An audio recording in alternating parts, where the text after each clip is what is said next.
नाजरीन, रुपया पैसा में आपको खुशामदीद कहते हैं। मैं हूं अली नासिर।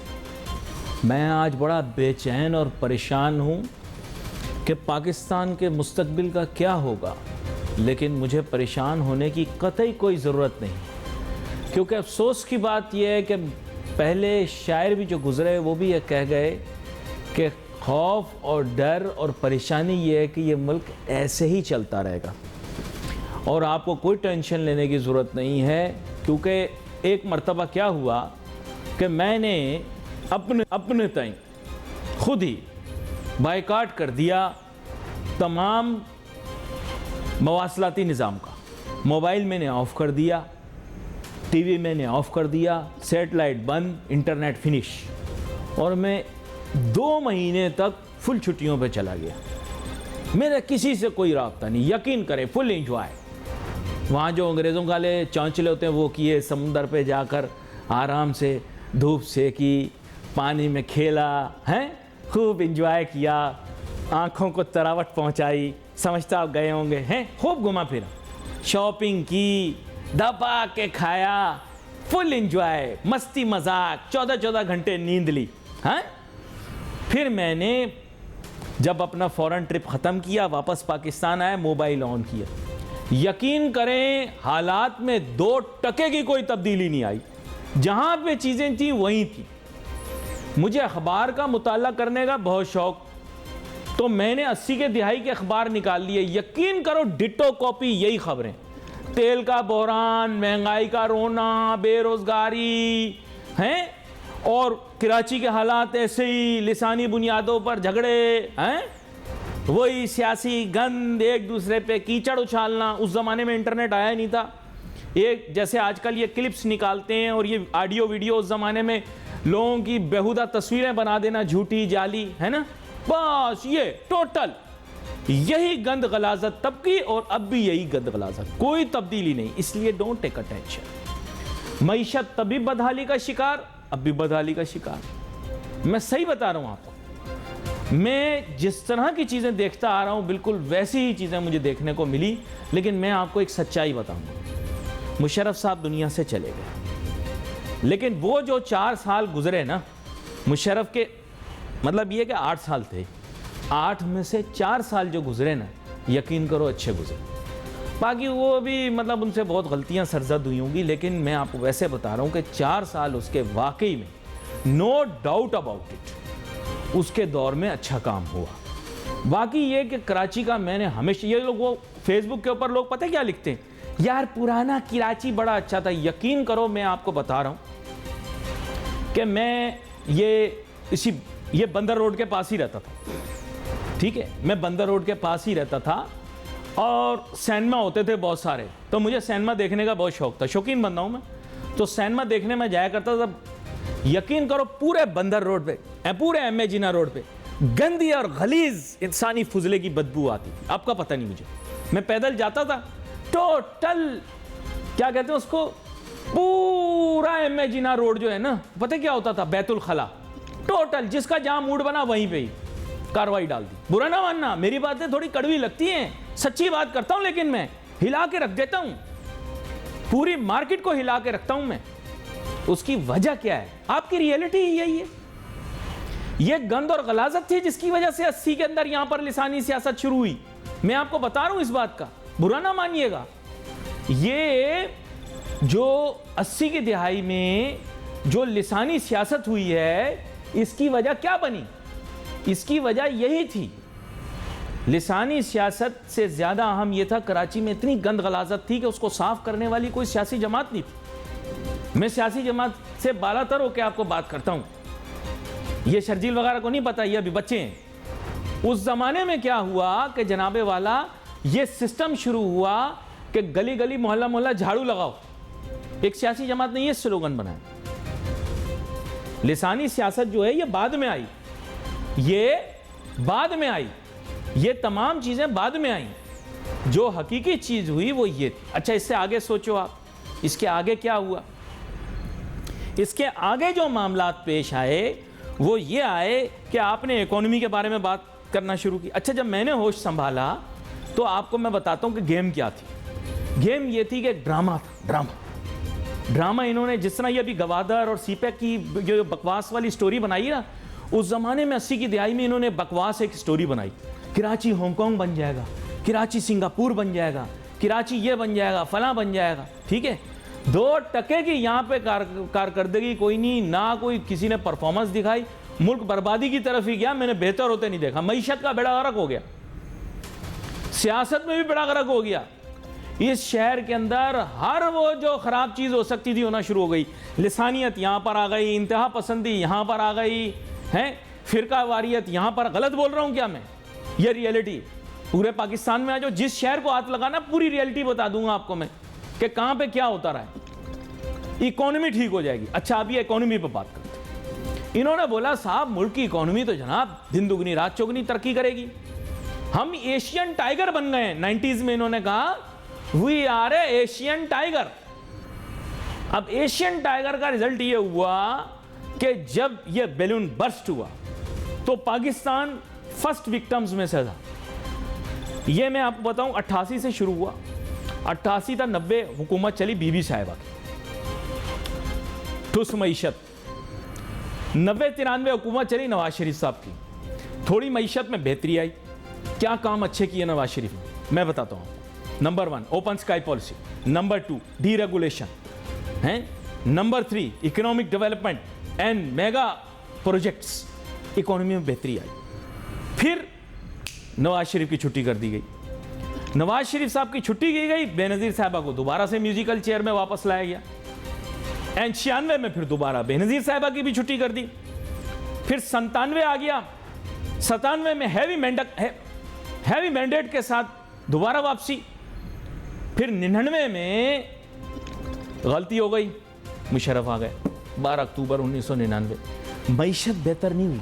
बात कुछ ऐसी है कि आपके सामने चीज़ मैं ये रखना चाह रहा हूँ कि माजी के अंदर मैंने पाकिस्तान की मईशत के बारे में बड़ी धोखाधड़ी देखी है। आज हम एक ऐसे शख्स से बात करेंगे जो इन तमाम चीज़ों से वाकिफ़ है और जिसने ये सारी अफवाहें अपने सामने सुनी भी हैं। क्या हकीकत है, क्या अफसाना है, जानने की कोशिश करते हैं जनाब ज़फ़र मोती साहब से। साबिक डायरेक्टर भी रहे स्टॉक एक्सचेंज के, इसके अलावा कारोबार के ऊपर गहरी निगाह रखते हैं। वेलकम करता हूँ आपको ज़फ़र मोती साहब। जी थैंक यू। ज़फ़र मोती साहब, आपके लड़कपन और मेरे बचपन में, क्योंकि आप IBA के पढ़े हुए हैं, तो मैं यहाँ जिक्र करता चलूँ कि यहाँ पर एक मफरूज़े की बुनियाद पर एक शोशा छोड़ा गया कि कराची हांगकांग बन जाएगा। हम भी मासूम इस तरह के धोखों में आ गए। जैसे आजकल ये बकवास स्टोरी बनाई सीपैक की, गवादर की, इसी तरह तब स्टोरी बनाई थी कराची हांगकांग बन जाएगा और बड़ी तैयारियां शुरू हो गई यहाँ पर। मैंने सुना है कि मेरी पैदाइश से पहले यहाँ पर कैसीनो भी बनाया गया था, फिर वो काफ़ी देर बना रहा। बोला गोरे आएंगे, खेलेंगे, पैसे देंगे, खुफिया चोर दरवाजे बनेंगे, फिर बताया 5 स्टार होटल बनेंगे। मैंने सुना एक 5 स्टार होटल भी बना। अच्छा, मुशर्रफ के दौर में भी ये शोशा छोड़ा गया कि कराची मुस्तकबिल का दुबई है, तो एक और आपकी स्टॉक का ही आदमी था जिसने एक 5 स्टार होटल बना दिया क्लिफ्टन में, नाम नहीं लूँगा, आप ले देंगे। तो वो 5 स्टार होटल खैर काम में नहीं आया, वो आज तक उसके सारे फ्लोर मैंने सुना है कि होटल में इस्तेमाल नहीं हो रहे। बातें सर बड़ी बड़ी हैं, बहुत बड़ी बड़ी बातें हैं, कभी चुप ही नहीं होते पाकिस्तान के लोग। आपने इसको कहते हैं छोड़ू पाई। हमारे लोगों ने इतनी छोड़ू पाई की, सारी इकोनॉमी के बारे में गलत तस्वीर खींची। आज हमारी मईशत जिस हाल पे पहुंची है, हादसा एक दिन में नहीं हुआ, सालों लगे हैं इस हादसे को पकने के लिए। क्या कहते हैं आप?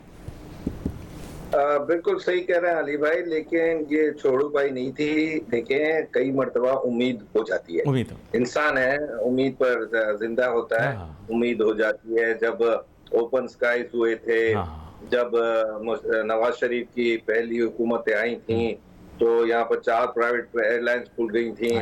अच्छा, तब बल्गारियन और रोमानियन स्टाफ था और अपना बातें सही हो रही थी कि भाई हांगकांग बन जाएगा, क्योंकि एक्टिविटी बड़ी शुरू हो गई थी बिजनेसेस की।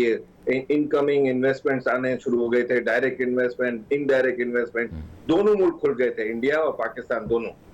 इंडिया में उन्होंने जो डायरेक्ट इन्वेस्टमेंट की इंडस्ट्रीज में, तो डायरेक्ट पार्टनरशिप कर लेते थे। जैसे मोदी ग्रुप से लुफ्थांसा मिल गया था, टाटा के साथ सुजुकी मिल गया था, और उन्होंने कोई गारंटीज नहीं ली थी कि भाई ये जो इंडस्ट्रियां हैं ये हुकूमत गारंटी दे कि इनके बुक्स सही हैं। हमारे पास जो आए तो हमारे जो बुक्स थी, हमारी जो लिस्टेड कंपनियों की बुक्स की बात करता हूं तो भी वो खत्म, यानी उसमें भी मैनिपुलेशन थी। तो उनको शक की निगाह से देखा गया। इंटरनेशनल जो इन्वेस्टर्स थे जो इस इंडस्ट्रियों के पार्टनर बनना चाह रहे थे, तो वो कहानी जो थी ना वो चली नहीं था।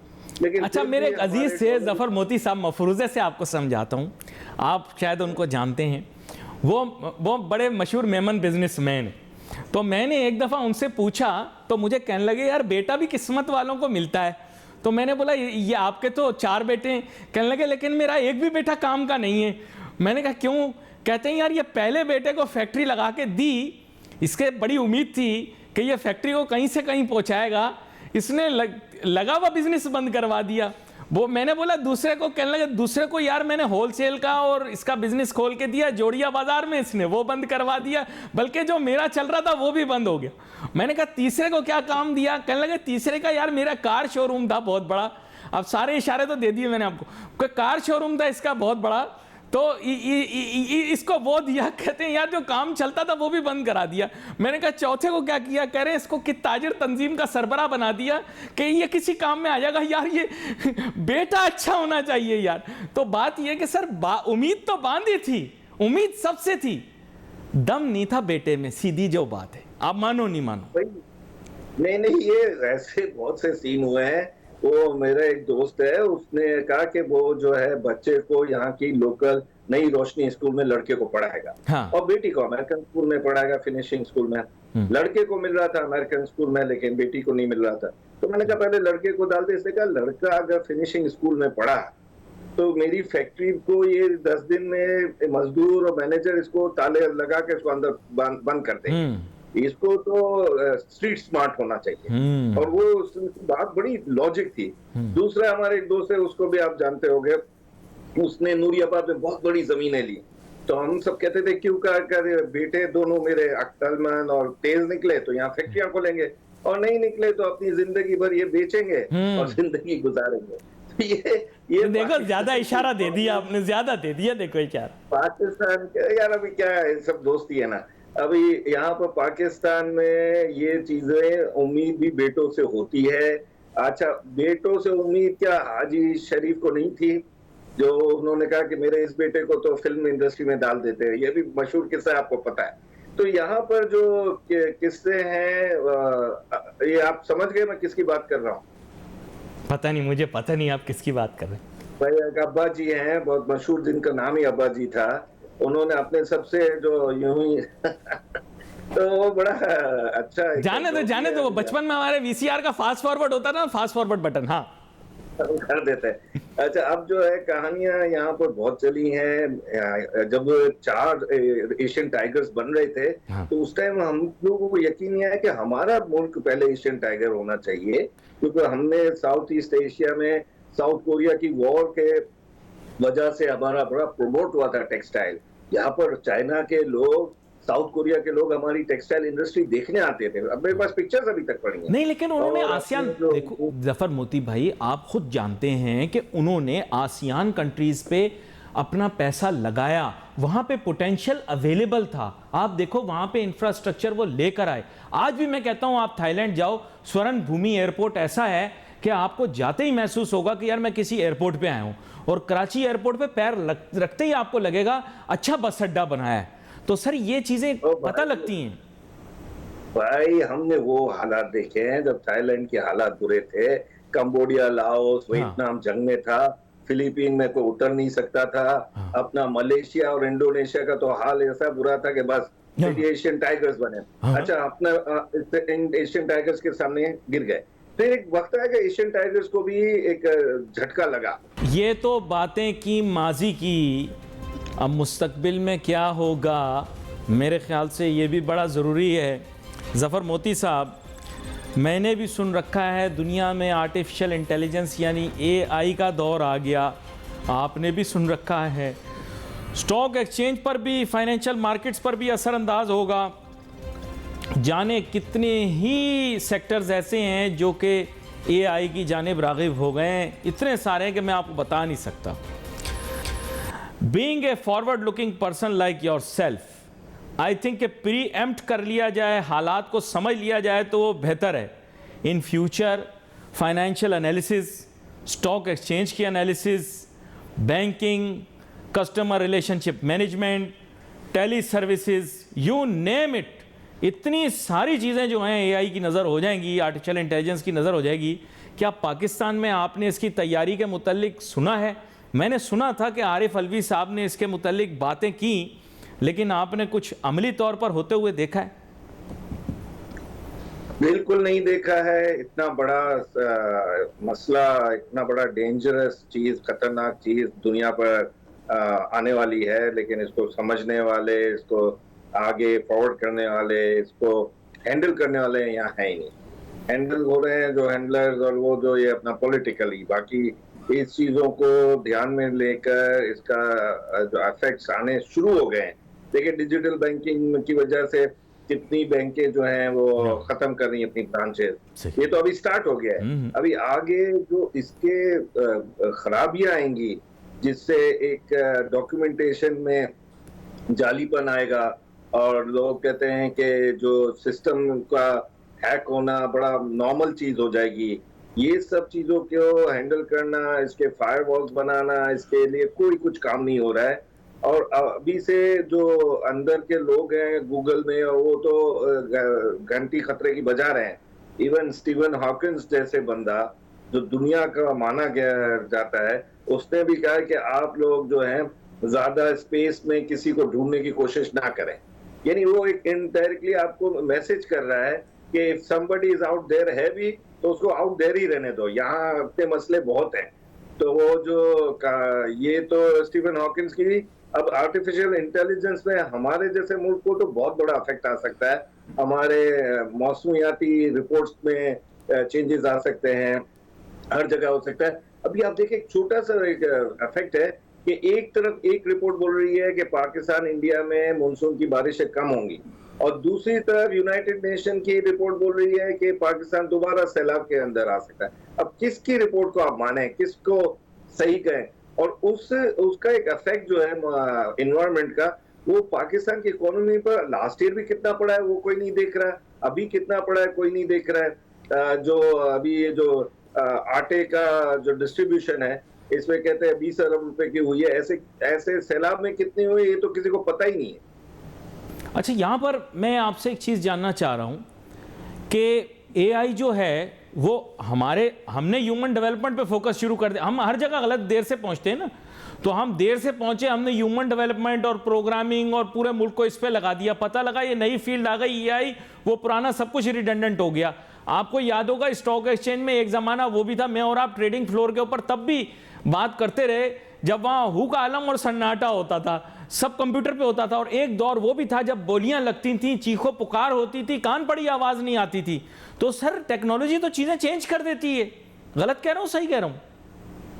सही कह रहे हो। जिस स्पीड से हो रही है टेक्नोलॉजी चेंज, वो माइंड ब्लोइंग हो गई है। अभी आप देखिए ना कि एक जो स्मार्टफोन है, जैसे अभी हम लोग बात कर रहे हैं, वो उसने कितना बड़ा रेवोल्यूशन ले आया 1-1.5 साल के अंदर, 2 साल के अंदर। अच्छा, इसमें कितने प्रोडक्ट्स तो ऐसे हैं जो अभी तक, और कितने एप्स ऐसे हैं जो अभी तक खास आदमियों को भी नहीं पता चला। आम आदमी को तो बिल्कुल ही पता नहीं है, खास लोगों को भी नहीं पता है।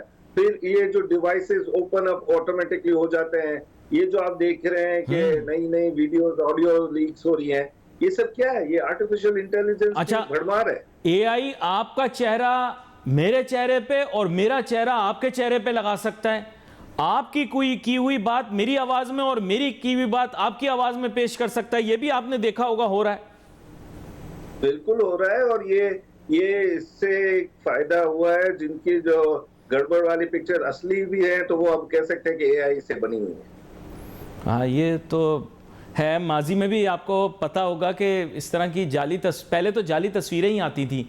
पता नहीं, गालिबन अब आपको मुझे भूल भाल गया है, पहले तो स्मार्टफोन नहीं होते थे, तो ये तस्वीरें जो थी ये पर्सनली एक दूसरे के साथ एक्सचेंज की जाती थी इन प्रिंट फॉर्म।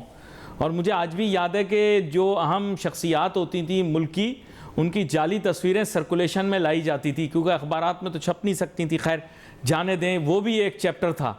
वो भी एक चैप्टर था तारीख का। अच्छा, यहाँ पर मैं आपको एक और चीज़ बता दूं कि आपके आईटी सेक्टर ने भी मेरे ख्याल से इसकी तैयारी नहीं की हुई। बड़े बड़े दफ्तर बना लिए और बहुत सारे ऐसे भी होंगे, आपने देखा, वैसे तो बहुत सारी आईटी कंपनियां ऐसी हैं जिनके सिर्फ दफ्तर ही हैं, काम वो क्या कर रही हैं आप भी जानते हैं, मैं भी जानता हूँ, लेकिन यह कि उन्होंने भी तैयारी कोई नहीं की हुई एआई के लिए, कोई तैयारी नहीं, मेरा ऐसा ख्याल है। क्या कहते हैं आप? बिल्कुल आप सही कह रहे हैं ना, मैं इस पे कहीं इससे इनकार ही तो है नहीं। अभी एक छोटा मसला हमारे कैपिटल मार्केट में चल रहा है, एक नया सॉफ्टवेयर आ रहा है जिसकी हमारी मॉक ट्रेडिंग करा करा कर हमारी उंगलियों का मॉक हो गया, यानी we are mocking our fingers also कि भाई ये कब तक ये मॉक ट्रेडिंग चलेगी। मॉक ट्रेडिंग कभी क्या मसला निकल रहा है, कभी क्या मसला निकल रहा है। पहले 50 करोड़ रुपए खर्च हो चुके हैं, जो लोग थे at the helm of the things वो उनको रिजाइन करवाया गया, वो हट गए, एक उधम मची हुई है। और ये वो सॉफ्टवेयर है जो आपके हाई लेवल्स की जब वॉल्यूम्स होंगे तब यूजेज होगा। और अभी आप देख रहे हो हमारे यहाँ रुपी टर्म में भी वॉल्यूम्स देख रहे हो और नॉर्मल वॉल्यूम्स भी देख रहे हो। वो ऐसे है कि पुराने हम आउटक्राई पर भी अगर नीचे चले जाए शोर शराबे में तो हम हैंडल कर सकते हैं। तो ये हाल हुआ है अभी। और कहीं कहीं टेक्नोलॉजी की इम्प्लीमेंटेशन भी जो है इट रिक्वायर्स टाइम, क्योंकि बहुत दफ़ा इस तरह होता है कि अनटेस्टेड टेक्नोलॉजीज़ को इन्हें रश भी लाया जाता है। एआई, चैट जीपीटी के बारे में बातें तो ज़रूर हो रही हैं। अच्छा, हमारे इल्म तदरीस के शोबे में इसका बड़ा इम्पैक्ट आया। अब बच्चों को होमवर्क करने की ज़फ़र मोती साहब ज़रूरत नहीं ये बदमाश पहले काम नहीं करते थे, अब कंप्यूटर पे खाली लिखेंगे ये असाइनमेंट मिला है, खुद कंप्यूटर बना के देगा, ये लो असाइनमेंट, बिल्कुल नया और अनोखा। देखो, होमवर्क भी नहीं करेंगे बच्चे। आप देखो हमारी फील्ड जो इल्म तदरीस की है उसमें ये नया आइटम आया, आप देख लें जी। भाई मैं कई लोगों को कहता हूँ जो अभी भी हमको व्हाट्सएप पर भेजते हैं ना इंफॉर्मेशन, तो मैं उनको कहता हूँ भाई ये गूगल वाली इंफॉर्मेशन मत भेजो, ये सबको मिल रही है। कोई हो ऐसी इंफॉर्मेशन जो गूगल ना हमको प्रोड्यूस कर रहा हो कि भाई वो गाना किस वक्त लिखा गया और उसकी वजह क्या थी लिखने की, वो उस तक लेवल का है कि अब बीटल्स के गाने या रोलिंग स्टोन्स के गाने क्यों लिखे गए, क्या लिखा गया, पिंक फ्लॉयड का क्या हुआ। तो वो जो सब है इतना आ गया है कि वो अगर कोई आदमी अब अपनी किताबी नॉलेज का बताना की कोशिश करता है तो भी उसकी अब वैल्यू खत्म हो गई है। और लोग तो अब ये पीडीएफ फाइल्स में इतने पढ़ गए हैं कि असल किताब को पढ़ने वाला, खोलने वाला कोई रहा ही नहीं है। ये बड़ा अहम नुक्ता है ज़फ़र मोती साहब, जिसके ऊपर आज मेरी आपकी गुफ्तगू हुई, और मैं आपका शुक्रिया अदा करता हूँ कि आपने इस मौजू के ऊपर काफ़ी हाईलाइट किया चीज़ों को। यहाँ पर नाजरीन हमारे प्रोग्राम का वक्त ख़त्म हुआ चाहता है। Wait for message on Facebook. Ali Nasir, हमारी टीम को इजाज़त दीजिए। अल्लाह हाफ़िज़।